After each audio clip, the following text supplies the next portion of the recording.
सो वृंदावन में जैसे कि रज जी यानी उसकी मिट्टी में भी इतनी खुशबू है, कहते हैं कि रज वृंदावन का तिलक करना चाहिए। तो बिल्कुल, आप वृंदावन के रज के बारे में बताएं। वृंदावन की रज रानी जो हैं वो साक्षात देवी हैं। साक्षात देवी। भगवान श्री कृष्ण अपने बाल्यकाल में नंगे पांव उस रज पे चले हैं। तो कहीं ना कहीं जैसे ही हम उस रज को तिलक के रूप में धारण करते हैं तो श्री कृष्ण की अनुभूति, बिहारी जी की अनुभूतियां तुरंत होने लग जाती हैं। क्योंकि पहली बार कोई वृंदावन जा रहा है तो सबसे पहला नियम तो उसका यही है कि उसको रजरानी को जाके प्रणाम करना चाहिए। अच्छा। 5 निधियां हैं वृंदावन की, जिनमें से रजरानी भी एक है। अच्छा। सबसे पहले हम यदि वृंदावन की सीमा पर पहुंच गए, तुरंत दंडवत करिए कि हे रजरानी, आपका बहुत बहुत धन्यवाद, आपने हमें धाम में आने का अवसर दे दिया। हम आपके धाम पे पहुंच गए। जितने दिन के लिए भी आए हैं, रजरानी को बार बार धन्यवाद दो। उसके बाद सीधा जा करके जो भी आसपास लता पता वृक्ष हमको दिख रहे हैं उनको प्रणाम करो, क्योंकि ये लता पता वृक्ष जो है इसकी साधारण नहीं है। ये हजारों युगों से, हजारों वर्षों से वहाँ के ऋषि मुनि तपस्या कर रहे हैं।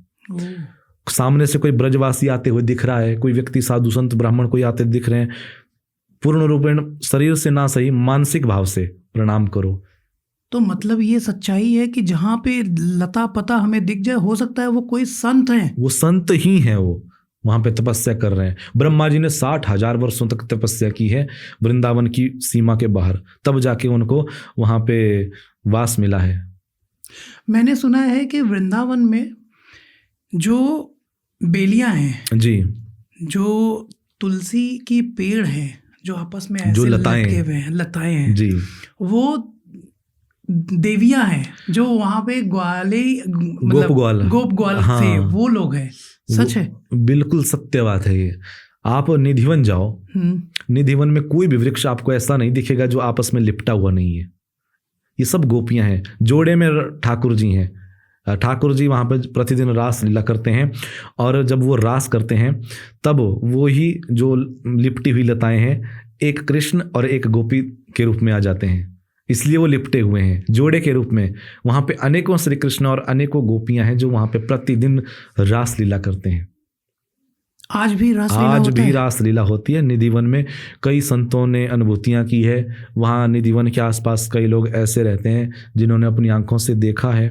वैसे कहते तो हैं कि दर्शन नहीं होते, पर कोई भाग्यशाली होता है, भगवान की इच्छा जिस पे हो जाए कि हाँ मुझे इसको दर्शन करवाना है, तो उसको दर्शन हो ही जाते हैं।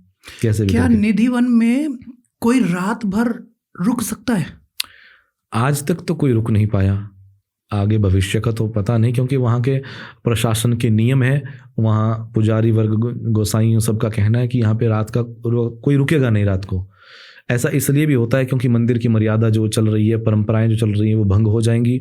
दूसरी बात यह है कि वहाँ पे ठाकुर जी की अनेकों लीलाएं होती हैं। आज भी लगभग 7-8 बजे तक मंदिर जो है बंद हो जाता है।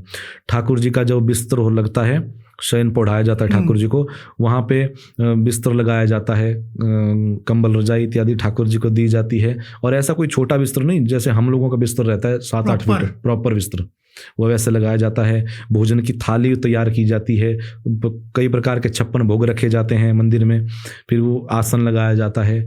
फिर रात में ऐसी लीलाएं हो जाती हैं कि ठाकुर जी उस प्रसाद को पाते हैं, आधा छोड़ देते हैं, आधा पा लेते हैं, आधा छोड़ देते हैं। सुबह मिलते हैं तो और सवेरे 6 बजे लाइनें लग जाती हैं, और जितने भी भक्त लाइनों में लगे हैं सबको थोड़ा थोड़ा करके दिया जाता है। वो मैंने सुना है कि ये जो बिहारी जी को सारी चीज़ें वहाँ पे प्रसाद के रूप में चढ़ाई जाती हैं, या जो बिस्तर होती है सुबह सिलवटें होती हैं उस बिस्तर में। हाँ बिल्कुल, वो जैसे नॉर्मल व्यक्ति सवेरे उठता है कंबल ओढ़ के, और वो कंबल उसका बिखरा हुआ रहता है, तो ऐसे ही वहाँ पे भी होता है। आप देख सकते हैं कभी भी जाके, वो आपको वैसा का वैसा बिखरा हुआ मिलेगा। और प्रसाद जूठा हुआ रहता है। हाँ, उसको शीत प्रसादी बोलते हैं। उसी प्रसाद को फिर भक्तों में वितरित किया जाता है।